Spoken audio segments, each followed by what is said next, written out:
anche dal nostro prossimo ospite, per capire, in una rassegna che abbiamo analizzato sotto tanti aspetti sul piano tecnico, tattico, anche quanto sia diventata gigantesca la macchina economica che c'è attorno alla Coppa del Mondo. Ne parliamo con uno sport trader. Buon pomeriggio su Radio Sportiva, Davide Renna, ben trovato. Buongiorno a tutti, grazie. È un mondiale che ovviamente, trovandosi un po' nel capoluogo del capitalismo mondiale, va da sé, muove una quantità di denaro ingente tra polemiche e investimenti. Si può trarre un primo bilancio ora che stiamo entrando nella fase, clou dal punto di vista sportivo?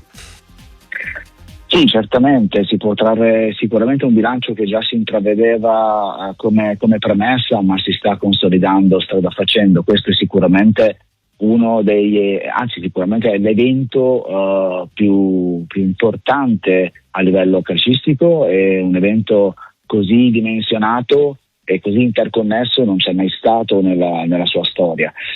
Siamo di fronte ad un evento che, per globalità, interconnessioni, numero di piattaforme connesse, può essere visto sicuramente non solo come uno strumento di intrattenimento, ma come un vero fenomeno macroeconomico.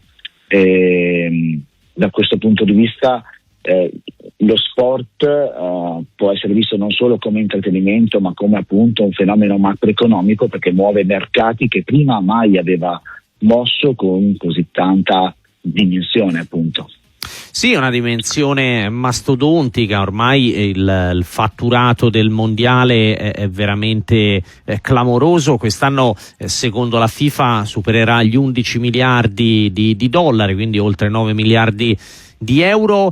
E poi c'è tutto l'indotto, cioè tutto quello che ruota attorno, no, Davide Renna? Sì, l'indotto quest'anno su questo evento è davvero superiore addirittura all'evento stesso, perché da sempre ovviamente sponsor e diritti TV si muovono intorno agli eventi sportivi, ma in questo contesto i dati, i provider, le piattaforme tecnologiche, i mercati predittivi stanno comunque creando un tipo di indotto che non si era mai visto prima.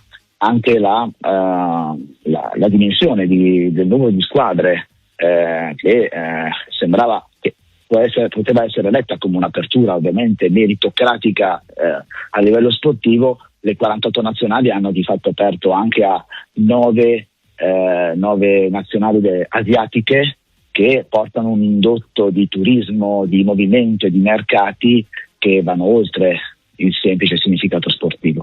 Sì, anche perché si lavora in maniera sempre più dettagliata con l'ausilio della tecnologia, degli algoritmi. C'è tutto il piano del betting, delle scommesse live, quindi davvero diventa un mercato quasi inesplorato. In un mese si riesce a muovere una quantità di denaro incredibile. Sì, davvero incredibile, anche perché questo evento è addirittura localizzato laddove i prediction market nascono, e quindi è altissima la cassa di risonanza di un movimento che si sta sviluppando e sta andando ben oltre il continente americano. Se solo pensiamo che Polymarket, ad esempio, che è una delle piattaforme più importanti, è sponsor della Lazio. Quindi è un fenomeno che nasce dall'America, ha una grande cassa di risonanza nel continente americano, ma che si sta muovendo a livello globale, e da questo punto di vista il mondiale è una grande cassa di risonanza per il futuro. Assolutamente, c'era stata una grande polemica, anche sui costi dei biglietti, delle hospitality, però poi abbiamo visto, Davide Renna, che gli stadi sono sempre pieni, e quindi evidentemente anche questo meccanismo in fondo ha funzionato. Beh, è chiaro che a livello globale le polemiche fanno parte del gioco. Poi i numeri nella lettura dei dati del contesto economico dicono altro. Mi viene da pensare ad esempio il tanto polemizzato hydration break, che ha cambiato lo sport, che viene introdotto con la scusa di far bere gli atleti, per carità, giusto, ma di fatto sono diventati dei grandi spazi pubblicitari che vengono venduti a livello globale dalle piattaforme a un peso economico enorme. Quindi anche c'è dietro una polemica, c'è dietro un contesto economico ben studiato. Pochi giorni fa leggevo un'intervista di Maradona, forse una decina d'anni fa, dove polemizzava verso la proposta di fare 4 tempi da 20 minuti, quindi di fatto questa è una proposta che viene da lontano, da molto lontano.